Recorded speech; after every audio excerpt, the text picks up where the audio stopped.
अस्सलामु अलैकुम। साक्षी खबर में आपका इस्तकबाल है। आज 15 ज़िलक़दा है। सुर्खियों से पहले सुनते हैं हदीस शरीफ। बिस्मिल्लाहिर्रहमानिर्रहीम। नबी करीम सल्लल्लाहु अलैहि वसल्लम का इरशाद मुबारक है, 3 दुआएं ख़ास तौर पर कबूल की जाती हैं। बाप की दुआ औलाद के हक़ में, मुसाफिर की दुआ और मज़लूम की दुआ।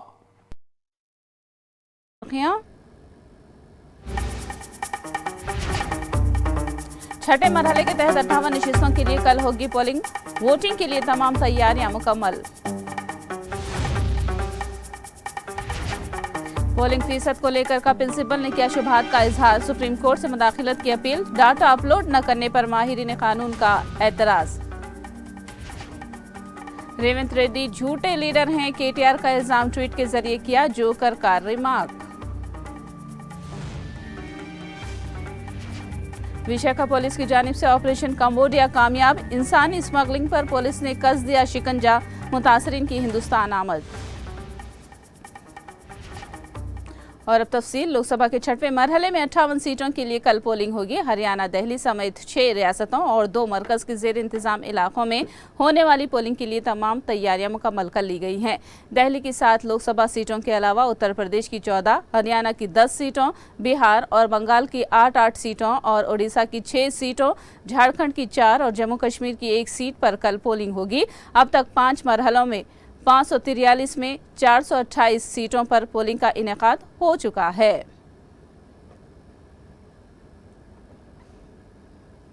वोटिंग मशीनों के डाटा को महफूज रखने के मामले में कपिल सिब्बल ने सुप्रीम कोर्ट से मुदाखिलत की अपील की है। माहिर कानून कपिल सिब्बल ने पोलिंग बूथ से मुतालिक पोलिंग फीसद और डाटा की तफसीलात इलेक्शन कमीशन की जानिब से अपलोड न करने पर एतराज किया। इलेक्शन कमीशन 30 दिन के लिए ये डेटा रखते हैं, 30 दिन के बाद गायब हो जाएगा क्रूशल डेटा।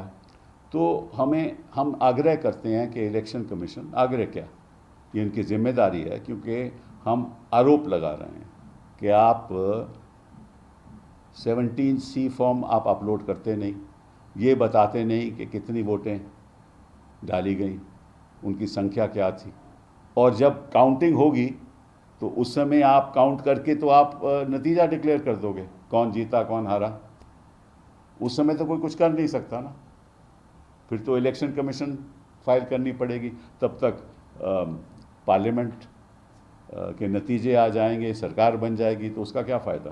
तो ये जो लॉग्स हैं, ये जो डेटा है मशीन का, EVM मशीन का, इसको लगभग 2 या 3 साल हिफाजत से रखना चाहिए। और हम चाहेंगे कि सुप्रीम कोर्ट डायरेक्ट करे, आदेश दे कि ये लॉग्स हिफाजत से रखने चाहिए इलेक्शन कमीशन को। मरकजी वज़ीर दिफा राजनाथ सिंह ने कहा कि हिंदुस्तान दुनिया की एक बड़ी ताकत बनकर उभर रहा है और मुस्तकबिल में हिंदुस्तान एक सुपर पावर मुल्क बन जाएगा। राजनाथ सिंह ने हरियाणा में जलसे से खिताब करते हुए इन ख्यालात का इजहार किया। मैं विश्वास के साथ कह रहा हूं, जितनी तेजी के साथ भारत हमारा आगे बढ़ रहा है, इस भारत को 2070 आते आते दुनिया का सबसे धनवान देश बनने से दुनिया की कोई ताकत हमको रोक नहीं सकती। यह हैसियत है हमारी भाई। भारत अब कमजोर भारत नहीं रहा, भारत अब एक ताकतवर भारत बनता जा रहा है। यह हैसियत हम लोगों की हो गई। अब ये कोई छोटी बात नहीं है। एक देश के राष्ट्रपति ने तो हमारे प्रधानमंत्री के प्रति ऐसा सम्मान व्यक्त किया कि जब वो उस देश में गए तो उस राष्ट्रपति ने प्रधानमंत्री का पैर छूने की कोशिश की तो हमारे प्रधानमंत्री ने उनका हाथ पकड़ लिया। यह केवल प्रधानमंत्री का सम्मान नहीं है मेरे बहनों भाइयों, यह समस्त भारतवासियों का सम्मान है। कविता की दरखास्त से जमानत पर सुनवाई को पीर तक के लिए मुलतवी कर दिया गया। दिल्ली कोर्ट में कविता की दरखास्त पर पीर और मंगल को फरीकैन के मौक़िफ़ की समाअत होगी। कविता की जमानत के खिलाफ ED ने काउंटर दाखिल किया है, जबकि CBI ने पिटीशन का 27 मई तक जवाब देने की बात कही है। CBI ने बताया कि कविता के खिलाफ चार्जशीट 7 जून को दाखिल करेंगे।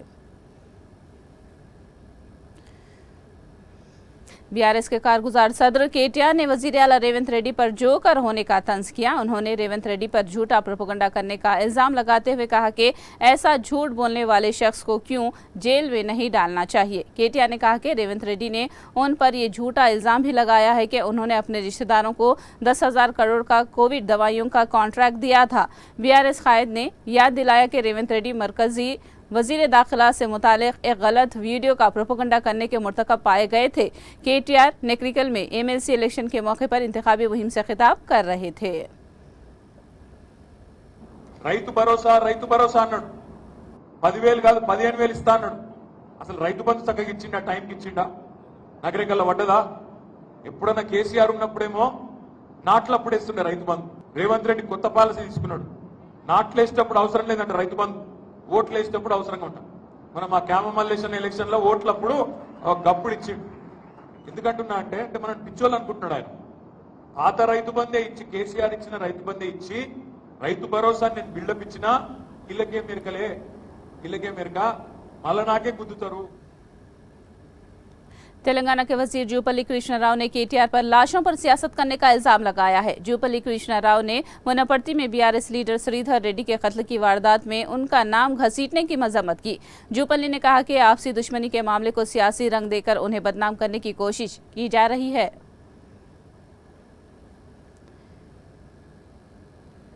చార్జ్ షీట్ ఏదైతే గతంలో ఆరోపణలు చేసిన దానిపైన రిజల్ట్ వచ్చిందో పోలీసు ఇన్వెస్టిగేషన్ అయిపోయి చార్జ్ షీట్ ఫైల్ చేసి వాళ్ళు రిమాండ్ కూడా చేసిందంటే వాళ్ళకి స్పష్టంగా ఉంది. మీకు కాపీస్ కూడా మీకు ఇచ్చిన అందులో వాళ్ళ భూ తగాదులు అన్నదమ్ముల పంచాయతీలో జరిగిందని స్పష్టంగా ఆ చార్జ్ షీట్లోనే ఉంది.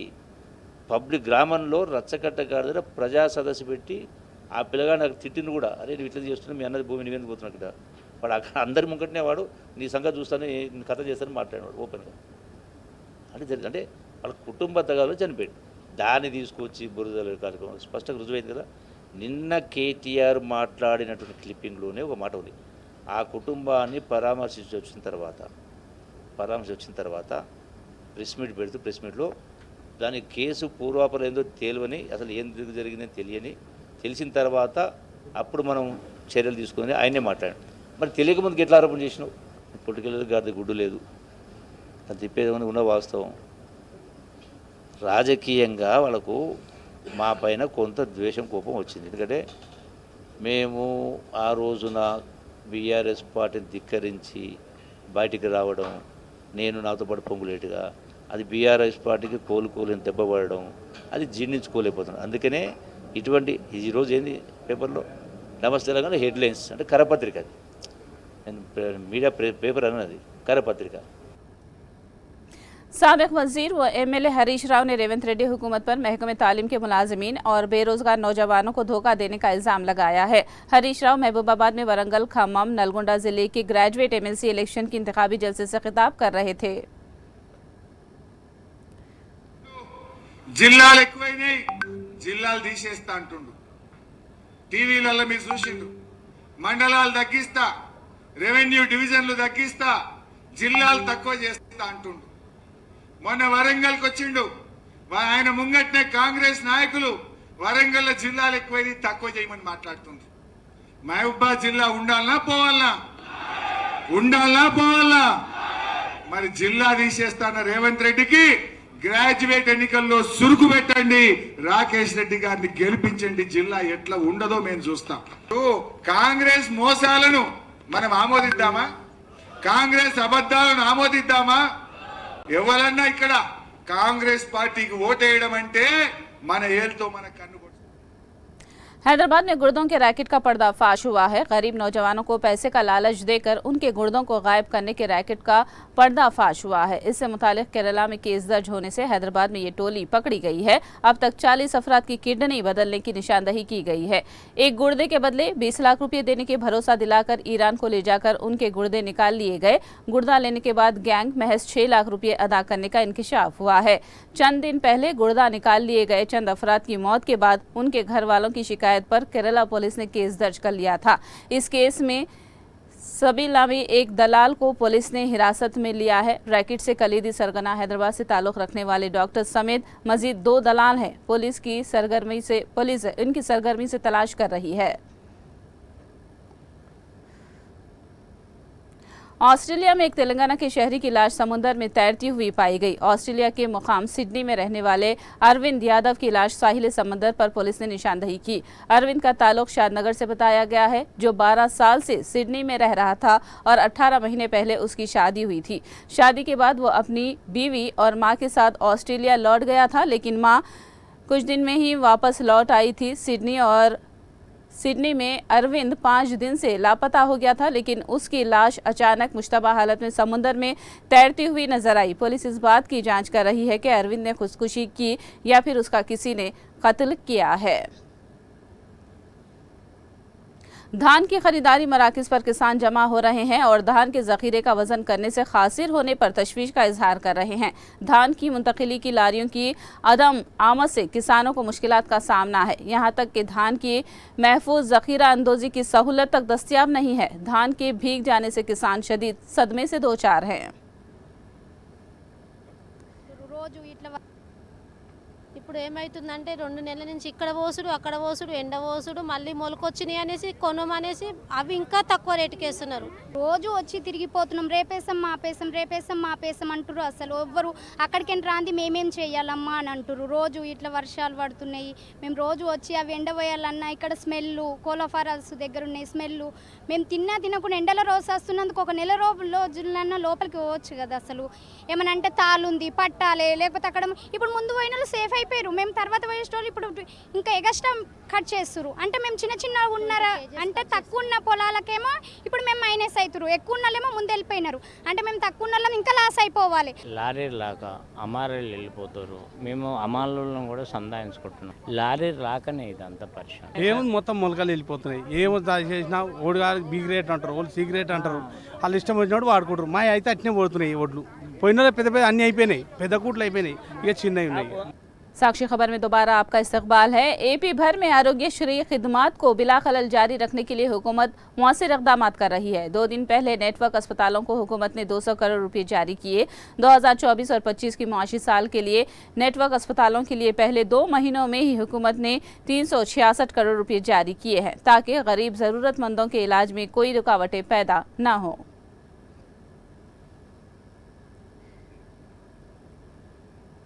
बैरूनी ममालिक में रोजगार के नाम पर पेश आई गैर मजाज इंसानी स्मगलिंग केस में विशाखा पुलिस की कोशिश कामयाब हो गई है। कंबोडिया में चीनियों के कब्जे में मौजूद मुतासिरा हिंदुस्तानियों को वजारत खारजा के ओहदेदार निजात दिलवा रहे हैं। अब तक 60 हिंदुस्तानियों को हिंदुस्तान लाकर उन्हें अपने आबाई मुकामात को रवाना कर दिया गया है। एपी तमिलनाडु से ताल्लुक़ रखने वाले हिंदुस्तानियों को पहले मरहले में मुल्क को वापस लाया गया है। मजीद 2 दिनों में 360 हिंदुस्तानियों को वतन वापस लाने की तैयारी की जा रही है। दूसरी जानिब इंसानी स्मगलिंग केस में जांच के लिए कायम की गई SIT ऑपरेशन कंबोडिया के नाम से गहरी जांच कर रही है। ऑपरेशन कंबोडिया की कामयाबी के साथ ही पुलिस ने इंसानी स्मगलिंग केस की तमाम जावियों से जांच का आगाज कर दिया है। विशाखा पुलिस कमिश्नर रवि शंकर ने ये बात कही। बैरूनी ममालिक में रोजगार की फराहमी के लिए रजिस्ट्रेशन के नाम पर अमल करने का मशवरा दिया। विशाखा कमिश्नर ने कहा कि अगर कवायद और कानून की खिलाफ वर्जी की गई तो कार्रवाई की जाएगी। వీళ్ళందరూ వచ్చిన తర్వాత వీళ్ళందరి దగ్గర కూడా సమాచారం సహకరిస్తాము. వీళ్ళందరితో మాట్లాడేసి మా దగ్గర ఉన్న వీడియోస్ తర్వాత ఫొటోస్ ఇదంతా కూడా మేము ఐడెంటిఫై చేసి అసలు నిందితులు ఎవరు, చైనీస్ ఎవరెవరు దీనికి హెడ్గా ఉన్నారు, తర్వాత బ్యాంక్ డీటెయిల్స్, తర్వాత passport details and other details we want to obtain from them and take the investigation further. Yes, ఒక చిన్న ఇన్ఫర్మేషన్ మీద ఈ విధంగా గట్టిగా దాన్ని పట్టుకొని, ఎందుకంటే ఇంతకుముందు NIAలో పనిచేసినాను కాబట్టి ఇటువంటి ట్రాన్స్నేషనల్ క్రైమ్స్ అంటారు దీన్ని, ఇవి అన్నీ కూడా చాలా సీరియస్గా తీసుకోవాలా. సో ఆ అనుభవంతో మంచి ఒక సిట్ ఏర్పాటు చేసి వాళ్లకు మంచి యాక్షన్ ప్లాన్ తయారు చేసి ఇవ్వడం జరిగింది. ఏ విధంగా ట్రాన్స్నేషనల్ క్రైమ్స్ని ఇన్వెస్టిగేట్ చేయాలని చెప్పి చిన్న చిన్న గ్రూప్స్ అంతా కూడా ఏర్పాటు చేసి, ఒక గ్రూప్ పాస్పోర్ట్స్ మీద, ఒక బుక్ బ్యాంక్ ట్రాన్సాక్షన్ డీటెయిల్స్, ఇక్కడి నుంచి కంబోడియాలో ఏ అకౌంట్కి వెళ్ళింది, అక్కడి నుంచి ఏమైందని చెప్పేసి దీనికి సంబంధించిన రిక్వెస్ట్లు అన్నీ కూడా ఇప్పుడు మ్యూచువల్ లీగల్ అసిస్టెన్స్ ట్రీటీ ద్వారా, లేకపోతే ఎగ్మౌంట్ అని ఒక గ్రూప్ ఆఫ్ కంట్రీస్ ఉన్నాయి, ఆ రిక్వెస్ట్ ఫర్ ఫైనాన్షియల్ ఇంటెలిజెన్స్, ఇవి అన్నీ కూడా ఇప్పుడు సహకరిస్తాము. దీనికి సంబంధించిన కరస్పాండెన్స్ అన్నీ కూడా జరుగుతుంది. ఇది కాకుండా ఈమెయిల్ అనాలిసిస్, తర్వాత మేక్ మై ట్రిప్, ఎక్కడైతే వీళ్ళందరూ కూడా టికెట్స్ ఆన్లైన్ బుక్ చేశారో అవి, దానికి సంబంధించిన క్రెడిట్ కార్డ్స్, డెబిట్ కార్డ్స్, తర్వాత మన దగ్గర దాదాపు ఒక 70 మంది ఏజెంట్స్ ఉన్నారండి. They are all unregistered agents. తర్వాత కొంతమంది already declared as illegal agents. So వాళ్ళందరిది కూడా రాబోయే రోజుల్లో ఒక పెద్ద మీటింగ్ ఏర్పాటు చేసేసి వాళ్ళకు ఒక 15 days నోటీస్ ఇచ్చి వీళ్ళందరూ కూడా ఎంఈఏ మన ఏమంటారు ప్రొటెక్టర్ ఆఫ్ ఎమిగ్రెంట్స్ పిఓఈ వాళ్ళ దాంట్లో వీళ్ళందరూ రిజిస్టర్ అయి ఉండాలి. వీళ్ళకి ఒక రిజిస్ట్రేషన్ అని ఉంటుంది. इंतखाबात में वासर कांग्रेस को 123 तक 141 असेंबली नशिस्तें हासिल होंगी। YCP trade union leader Gautam Reddy ने इस बात का इजहार किया है। उन्होंने कहा कि बाबू और पवन का ख्वाब कभी पूरा नहीं होगा। उन्होंने बाबू पर इंतखाबात के दौरान तशद्दुद बर्पा करने का इल्जाम लगाया। చంద్రబాబు నాయుడు గారు, పవన్ గారు 4 వరకే మాత్రమే మీరు కలలు కనండి. ఈ కలలు మీ కలలు కల్లాలైపోతాయి. జగన్మోహన్ రెడ్డి గారి వెంట ఉన్నది, నడిచినది ఎస్సీ, ఎస్టీ, బీసీ, మైనారిటీ, మహిళా జనం యావత్తు కూడా ఆయన వెంట నడిచారు. కాబట్టే 4వ తారీఖున ప్రజ్వరిల్లబోతా ఉంది వైఎస్ఆర్ కాంగ్రెస్ పార్టీ. డ్రామాలు ఆడేటువంటి చంద్రబాబు నాయుడు, మాయల పక్కీర్ చంద్రబాబు నాయుడు మాయలు ఫలించేటువంటి పద్ధతి అని అనుకుంటున్నాడు. ఒక పద్ధతిలో డీజీపీని తీసేసి కొత్త డీజీపీని తీసుకొచ్చారు. తీసుకురావడంతోనే అల్లర్లు ప్రారంభించినటువంటి పద్ధతి మనం చూసాం. అనేక చోట్ల అల్లర్లు తీసుకురావడం అనేది జరిగింది. ఇవాళ మళ్ళా ఏమంటున్నారు, సిఎస్ని మార్చాలంటున్నారు. అంటే సిఎస్ని మారిస్తే సిఎస్కి ఉండేటువంటి సిబ్బంది ఎలక్షన్ కౌంటింగ్లో ఉంటారు కాబట్టి వాళ్ళందరినీ మేనేజ్ చేసుకుని అల్లర్లు సృష్టించాలనేటువంటి ఒక ఎత్తుగడ పన్నాగం పన్నుతున్నారు మాయల పక్కీర్ చంద్రబాబు నాయుడు. నేను ఒకటే చెప్తున్నా, ఇవాళ ఈ అల్లర్లకు కారణం చంద్రబాబు నాయుడు కాదా అనేటువంటిది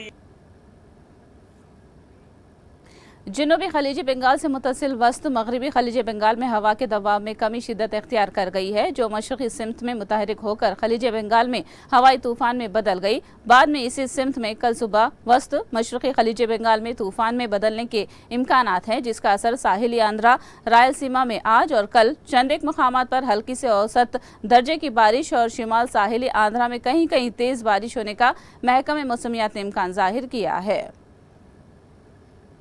పశ్చిమ మధ్య బంగాళాఖాతం అలాగే నైరుతి బంగాళాఖాతంలో కేంద్రీకృతమై ఉంది. రానున్న 2 రోజుల మధ్య బంగాళాఖాతంలోనికి ఈశాన్య దిశగా కదులుతుంది. అంటే టువర్డ్స్ స్టేట్ రావట్లేదు, ఈ డైరెక్షన్లో మూవ్ అవుతున్న కారణం చేత మొత్తం మీద ఆ క్లౌడ్ బ్యాండ్స్ అన్నీ కూడా ఇక్కడే లొకేట్ అవుతున్నాయి. ఈ ప్రాంతం అంతా కూడా క్లౌడ్ ఫ్రీ ఏరియా అవుతుంది. అంటే క్లియర్ స్కై కండిషన్స్ ఉన్నాయి. అండ్ ఈ సిస్టంలోనికి ఫీడింగ్ అంతా కూడాను ఇక్కడి నుంచి, అంటే ల్యాండ్ మీద నుంచి గాలులు అనేవి వస్తున్నాయి. ఎప్పుడైతే గాలులు ల్యాండ్ మీద నుంచి వస్తాయో ఇప్పుడు మనకి క్లౌడ్ డెవలప్ అవ్వడానికి ఉండదు, రెయిన్ఫాల్ రావడానికి అవకాశం ఉండదు. మార్నింగ్ అంతా టెంపరేచర్స్ ఎక్కువ ఉన్నా కూడా ఆఫ్టర్నూన్ ఈవినింగ్ నుంచి అక్కడక్కడ క్లౌడ్ డెవలప్ అయ్యి తేలికపాటి వర్షం ఉండే అవకాశం ఉంది. शुमाली हिंदुस्तान बदस्तूर गर्मी की लपेट में है। राजस्थान में भी गर्मी की लहर चल रही है। जयपुर में राहगीरों को गर्मी से राहत पहुंचाने के लिए चौराहों पर पानी का छिड़काव किया जा रहा है। जयपुर में दर्जे हरारत 45 डिग्री सेल्सियस तक पहुंच गया है। महकमे मौसमियात ने शुमाली हिंदुस्तान में मजीद 48 घंटों तक गर्मी की लहर बरकरार रहने का कयास लगाया है। हमारा काफ़ी टाइम से चल रहा है। ये जो गर्मी पड़ रही है उससे ज़्यादा यूज में ज़्यादा आ रही है। कम से कम हम रोज़ की 6 से 7 टंकी खाली करते हैं भर के। गर्मी का 43 से 46 47 तक पहुंच जाता है। लोगों को राहत मिल रही है? बिल्कुल राहत मिल रही है सब। अच्छा बताओ, गर्मी को लेकर कितना असर पड़ रहा है? बहुत ज़्यादा गर्मी हो रही है, बहुत ज़्यादा से धूप हो रही है। मैंने ये गमछा ओढ़ रखा है, इससे धूप की बचाव हो रही है। बहुत ज़्यादा गर्मी हो रही है। 45 डिग्री गाड़ी चला के लेके आओ, कितना तपत पड़ रही है? कम से कम 45 डिग्री टेम्परेचर है। गर्मी से बचने के लिए तो गन्ने का रस पियो सबसे पहले। गन्ने का रस पीने से स्वास्थ्य सही रहेगा। फिर उसे लिक्विड लो, ज़्यादा खाना मत खाओ और मटके का पानी पियो। फ्रीज का पानी कम यूज करो। फ्रीज के पानी पीने से गला पकड़ता है, आदमी बीमार पड़ने का ज़्यादा चांसेस रहता है। और बाहर निकलने का अगर जितना ज़्यादा ज़रूरी है तो ही निकले, अन्यथा अपने घर में रहें। जो कार्य करने वाले हैं वो अपने सर पर टॉवल बांध के चलें या कैप लगा के चलें। सरमायाकारों के लिए अच्छी खबर है। स्टॉक मार्केट के इंडेक्स में उछाल आया है। कल मार्केट 1000 पॉइंट्स पर बंद हुआ था और आज भी शुरुआत अच्छी रही। आज निफ्टी की कारकर्दगी अच्छी रही। स्टॉक मार्केट का ताज़ा रुझान और कारकर्दगी के बारे में माहिर सुनील शाह ने तफसीलात बताई है। इन्वेस्टर्स के लिए बड़ा ही अच्छा समय और अच्छे दिन चल रहे हैं। कल हमने देखा कि मार्केट में ज़ोरों से उछाल आया और सेंसेक्स 75,000 के पार हो गया। 1000 पॉइंट से करीब मार्केट बंद रही ऊपर सेंसेक्स की बात करूं तो। और आज भी सुबह में निफ्टी जो है एक बार 23,000 के अंक को छू लिया। फ़िलहाल थोड़ी सी फ्लैटिश है मार्केट। तो ये जो रिज़ल्ट सीज़न जो कि अब ख़त्म होने वाली है, result season and election season में मार्केट्स आर डूइंग वेल। अब जैसे कि रिज़ल्ट सीज़न ख़त्म होगी और इलेक्शंस भी एक बार हो जाएंगे और नतीजे निकल जाएंगे, उसके ऊपर मार्केट की आगे की डायरेक्शन तय होगी। एंड मुझे ऐसा लग रहा है कि थोड़ा सा जो ग्लोबल जियोपॉलिटिकल सिनारियो है वो भी रोल प्ले करेगा नेक्स्ट 1-2 क्वार्टर में कि मार्केट की डायरेक्शन क्या होगी। Thank you. आखिर में सुर्खियां एक बार फिर। छठे मरहले के तहत 58 नशिस्तों के लिए कल होगी पोलिंग। वोटिंग के लिए तमाम तैयारियां मुकम्मल।